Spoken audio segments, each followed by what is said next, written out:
종합 백신 같은 경우는 예전에 DHPPL. 네, 그건 네. 뭔가요?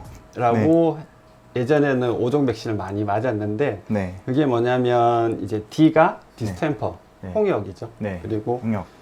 H가 헤파타이티스, 아데노바이러스라고 해서 네. 이제 개 전염성 간염을 이제 예방하게 되는 거고요. 네. P가 대표적인 파보바이러스. 네. 그리고 또 한 번 P가 나오는 게 파라인플루엔자, 네. 감기의 일종이거든요. 아, 네. 그리고 L이 렙토스피라. 렙토스피라는 인수공통 전염병이죠. 네. 사람도 같이 감염이 되는. 근데 이 렙토스피라 자체가 워낙 흉터병이에요. 걸리는 데도 있고 안 걸리는 데도 있고. 네. 국내에는 발생률이 워낙 낮기 때문에 렙토스피라가 빠져있는 백신을 많이 써요. 아, 이게 네. DHPPI. I. 예. 네. 그래서 파라인플루엔자 약자죠. 그냥 L 대신 마지막에 I를 쓰게 되죠. 네. 그렇게 해서 4종 백신을 많이 써요. 네. 네, 그럼 그 맞는 좀 주기에 대해서 조금 설명해 주시면 네. 좋을 것 같아요. 1차, 2차, 3차, 4차, 5차 뭐 이렇게 있잖아요. 네. 네. 1차 접종 때는 네. DHPPI 종합 백신이랑 네. 이제 코로나 바이러스. 네. 예, 코로나 이거는 지금 있는 코로나하고는 좀 다르고요. 근데 코로나 장염 예, 맞나요? 맞아요. 네. 설사를 일으키는 네. 장염을 일으키는 그 네. 바이러스를 예방하는 거. 네. 이게 1차 때 맞는 건가요? 네, 1차 때 맞는 거고 네. 종합 백신하고 코로나 백신은 종합 백신이 다른 백신하고 다르게 가루로 되어 있어요. 네. 그래서 단독으로 맞을 때는 주사용수를 이렇게 섞어서 맞게 돼요. 이렇게 근데 섞어서 가루니까. 1차 때, 네. 2차 때는 코로나 바이러스하고 코로나 백신하고는 섞을 수가 있어요. 그래서 두 가지를 섞어서 네. 요거는 증류수는 필요 없고 네. 두 가지를 섞어서 맞게 돼요. 1차 때. 1차, 2차 1차, 동일하게 2차. 맞게 네. 되고요. 그건 두 번 맞는 건가요? 네. 네. 어릴 때 설사가 좀 치명적이기 때문에 음. 어릴 때부터 맞게 되는 거예요. 음. 그리고 보통 너무 일찍 그 접종을 하는 시기가 보통 보면 8주 전후로 해서 맞게 되잖아요. 어떤 사람들은 접종을 할 거면 빨리 맞아야 되지 않느냐. 뭐 4주에 와서 맞춰달라. 네. 이런 분들도 있는데 네. 그럴 때는 오히려 접종을 하면 네. 백신을 하는 게 안 한 거면 못한 게 엄마한테 받아오는 항체가 있어요. 네. 엄마한테 모유에서도 넘어오는 항체가 있고 그 항체들이 백신이 들어와서 항체를 만드는 걸 방해해요. 그러니까 괜히 애를 아프게 할 필요는 없는 거죠. 그러면 애가 태어나면은 모유를 먹이는 게 제일 좋겠네요.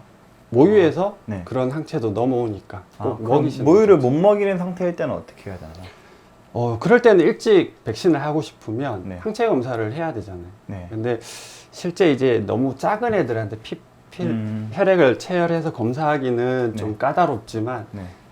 FN 그 스탠다드로 아니, 표준으로 한다면 네. 네, 검사를 하고 만약에 항체가 없으면 네. 백신을 빨리라도 하는 게 좋죠. 네, 네. 네. 그럼 1, 2차는 됐고 3차 할 때는 3차 때는 네. 얘가 빠지게 돼요. 그리고 보데텔라, 네. 흔히 캔넬코프라고 알고 있는 호흡기 네. 질병인데요.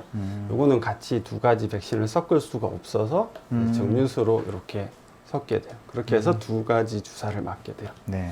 3차하고 4차는 또 동일하게 같이 맞게 됩니다. 그럼 1, 2차 같은 거고 3, 4차 같은 거네요. 예. 네. 그렇게 맞는 이유가 네. 한 번만 맞으면 어느 정도 항체가 이렇게 올라가다가 네. 뚝 떨어지게 돼요. 2차 접종을 할 때는 언제냐면 이렇게 항체가 올라갈 때 여기서 한 번 더 주사를 해서 이렇게 높이 올리게 돼요. 그래서 이 항체가 오래 유지될 수 있도록 하는 거거든요. 네. 그런 기준으로 봤을 때 한때는 이걸 3번 맞을 때도 있었어요. 근데 네. 최근에는 2번 맞는 거하고 3번 맞는 거하고 별 차이가 없다. 그렇게 돼서 2번만 네. 맞게 되는 거예요. 네. 그래서 5차 때는 예전에는 이렇게 광견병이 들어가서 네. 5차 접종을 하게 되는데 네. 광견병. 네, 그때 신종플루가 발생하면서 네. 사람한테만 영향을 준 게 아니고 개들한테서 영향을 주면서 이제 인플루엔자가 발생하게 됐죠.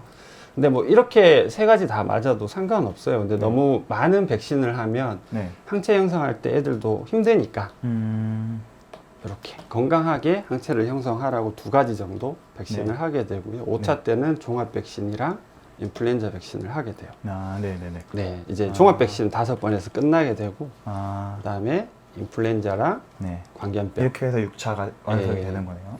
여기서 유일하게 아픈 게 이거죠. 나머지는 다 피하 주사를. 이게 만약에 부작용이 있다면 어떤 거에서 부작용이 좀 백신은 부작용이라는 게 네. 아직까지 명확하게 밝혀지지가 않았어요. 아, 원인 그래요? 자체가. 근데 확률적으로 보면 네. 광견병하고 종합 백신이 제일 많은 것 같아요. 보통 부작용이라는 건 가볍게는 뭐 구토설사, 네. 뭐 기력 저하, 네. 그다음에 뭐 식욕이 좀 떨어진다거나 음. 원래 면역 그 항체를 형성하려면은 네. 온도가 1도 정도 올라야 돼요. 네. 그 옛날에 이제 사람들은 감기 걸리면 뭐 소주에 고춧가루 타서 먹으면 낫는다 그랬잖아요. 네네네. 그게 뭐냐면 이제 네. 감기 같은데 이제 질병에 걸리면 몸을 1도 정도 올리면 면역 체계가 굉장히 활발하게 움직이거든요.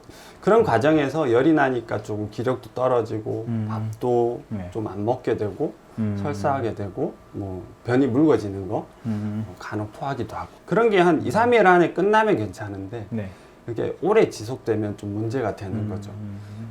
그런 걸 이제 백신 부작용이라고 하는 거고 네. 근데 심한 애들은 아나필락시스라고 해서 얼굴이 막 부어요. 네. 얼굴이 붓는다는 얘기는 외관적으로는 얼굴이 붓지만 실제 안에서도 부을 수도 있거든요. 기도가 붓게 되면 호흡 곤란이 올 수도 있고 네.